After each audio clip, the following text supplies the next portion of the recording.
Suicide assessment and prevention for suicidal clients. There is a growing concern that we lack adequate approaches to address suicide. There are several agencies and services offered for individuals with suicidal ideation or intent.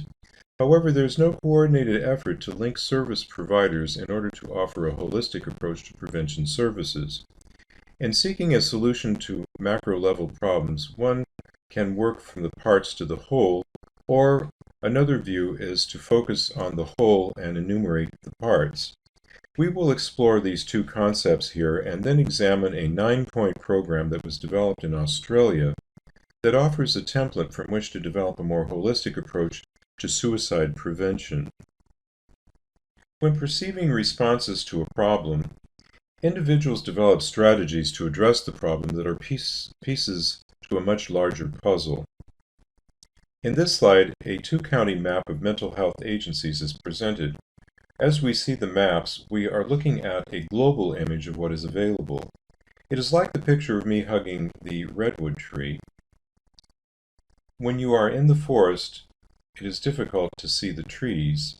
However, to get a handle on the whole picture, it is helpful to shift perspective.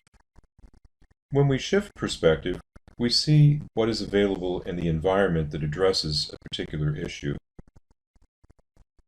What already exists most likely does not include all the possibilities that may be needed to address the problem.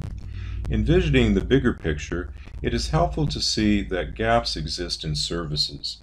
In order to develop an effective, coordinated effort, most likely new services will be needed.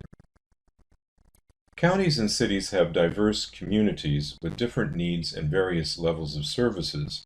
Clearly, there are places where access to suicide prevention activities are non-existent, or lack public awareness of service providers.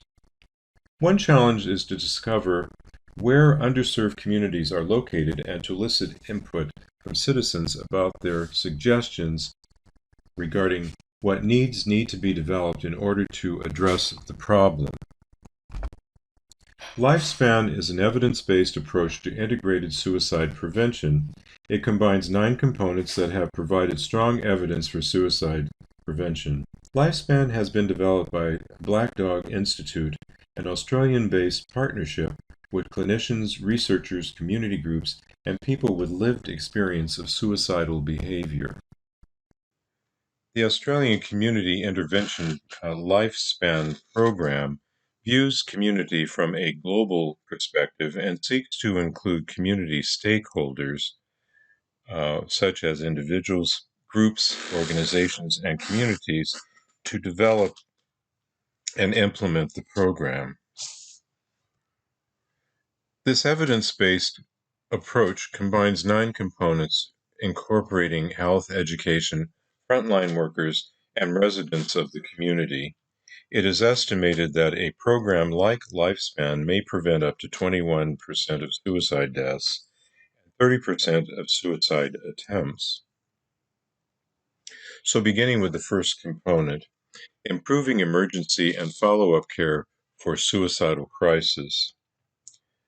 Coordinated emergency and follow-up care for individuals in a suicidal crisis is very important. Communities can develop and coordinate new and existing interventions to assist people facing a suicidal crisis. Estimates suggest that a program like LifeSpan prevent up to 21% of suicide deaths and 30% of suicide attempts. 2. Using evidence-based treatment for suicidality. People experiencing mental illness are 30 times more likely to die by suicide than the general population. Evidence-based treatments by mental health professionals using best treatment options and skills have demonstrated effective outcomes. Several psychosocial therapies shown here have been effective in preventing suicidal behavior. E-mental health internet tools and smartphone apps have been helpful in managing depression and anxiety. Both reduce increased risk of suicide. And 3. Equipping primary care to identify and support people in distress. Many experiencing suicidal thoughts or behaviors visit their primary care physician in the weeks or days before suicide.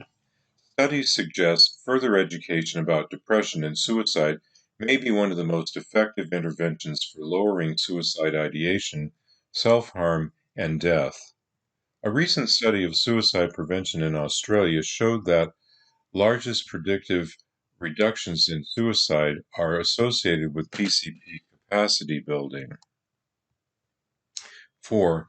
Improving the competency and confidence of frontline workers to deal with suicidal crisis. Clinical frontline workers include paramedics, emergency department staffs, and community-based clinicians. Non-clinical frontline staff include police, firefighters, and emergency service personnel. Suicide prevention training includes the ability to identify, assess, and prevent suicidal behavior, safety and collaborative treatment planning, and management with health and safety professionals that reduce suicide attempts. 5. Promoting help-seeking mental health and resilience in schools. School-aged young people need more supports in schools, community organizations, and faith-based groups that work with young people. Peer support programs have shown promise and safety zones where those thinking of self-harm can go for help. Schools can provide an innovative way of reaching young people through delivery of structured, evidence-based programs. 6. Gatekeepers encounter people at risk for suicide and are in the best place to recognize and respond to symptoms.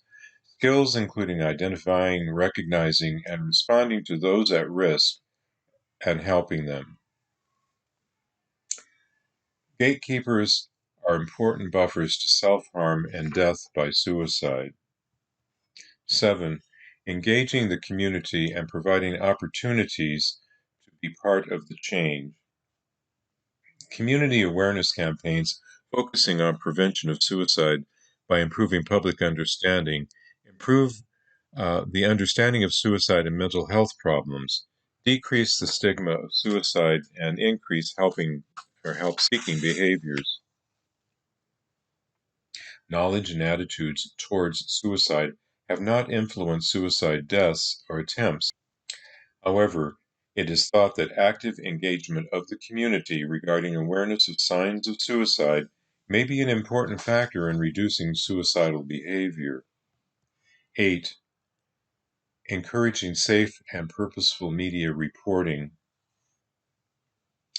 Prevention can be addressed by media guidelines that do not glorify, sensationalize, or normalize suicide, and provide information on health resources, avoid details about methods and using stigmatizing language, for example, the term commit suicide, and spreading myths about suicide.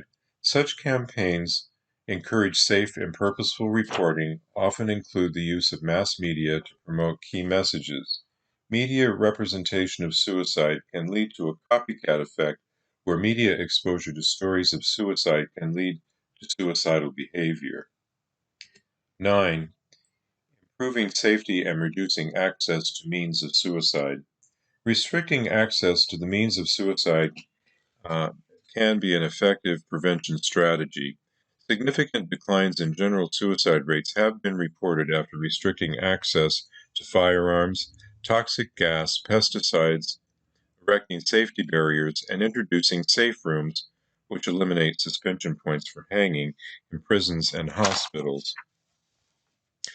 Restriction of means appears to work because when individuals are prevented from using a preferred method of suicide, some will defer their attempt or use a less lethal means. This has been an overview of a successful program in Australia.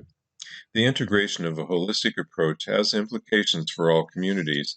In cities and rural communities, there are existing services that might be of benefit from coordination, and then eliciting input from citizens around specific needs they experience in order to reduce suicide and suicide attempts further reveal gaps in services.